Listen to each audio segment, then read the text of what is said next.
C'était impressionnant. En arrivant là-bas, c'était vraiment... C'était énorme, quoi. Quand je suis arrivé sur place, donc là-bas un petit peu plus loin, il y avait déjà 6-7 corps de sortie et on m'a dit et c'est pas fini. J'ai dans ma tête encore cette image de ce papa, de cette petite fille et de cette maman qui tous les trois ont perdu la vie. Le 25 mars 2016, un peu avant minuit, ici à hauteur de Montbeugny, une terrible collision entre un poids lourd et un fourgon cause la mort de 12 personnes. 12 Portugais installés en Suisse qui rentraient à Guarda, leur ville d'origine, pour le week-end de Pâques. Tous voyageaient dans le fourgon accidenté qui, à l'origine, ne disposait pourtant que de 6 places assises. Un constat qui pose question, sauf pour le consul honoraire du Portugal.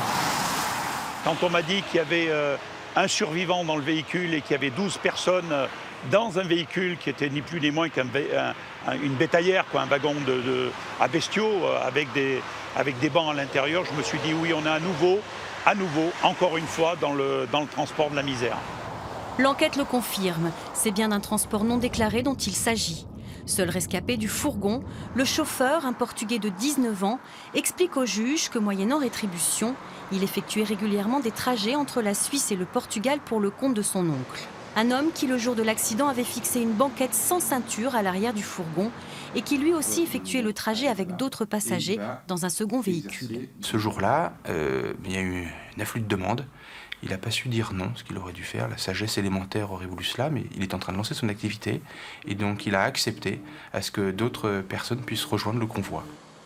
Si Isidore Fartaria a tout de suite compris de quoi il s'agissait, c'est que le 15 juin 2016, sur l'A89 à hauteur de Lezoux, il avait déjà été confronté au même scénario.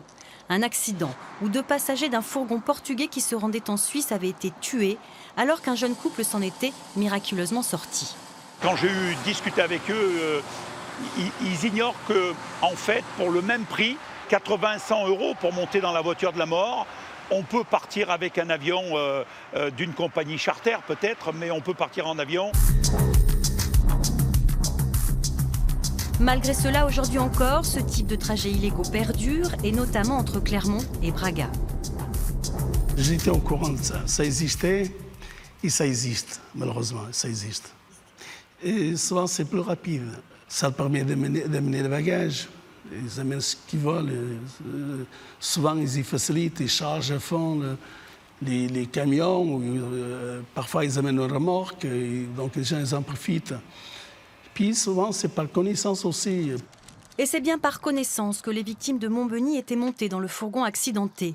Mais pour le maire de la commune, ce drame est aussi celui de la RCEA, un de plus sur cette nationale que l'on appelle la route de la mort. Ça fait 20 ans que je suis maire, depuis j'en suis à plus de 20 morts sur la commune. On voit que tous les accidents, c'est des chocs frontaux. Quelquefois même, c'est des accidents, heureusement il n'y a pas de camion à ce moment-là, mais chaque fois qu'il y a un camion, c'est la catastrophe. Depuis l'accident, le projet de passage à 2 fois 2 voies de cette portion de route est plus que jamais d'actualité puisque l'appel d'offres est lancé. De son côté, le gouvernement portugais continue d'informer ses ressortissants du danger que représentent les liaisons non déclarées avec le Portugal.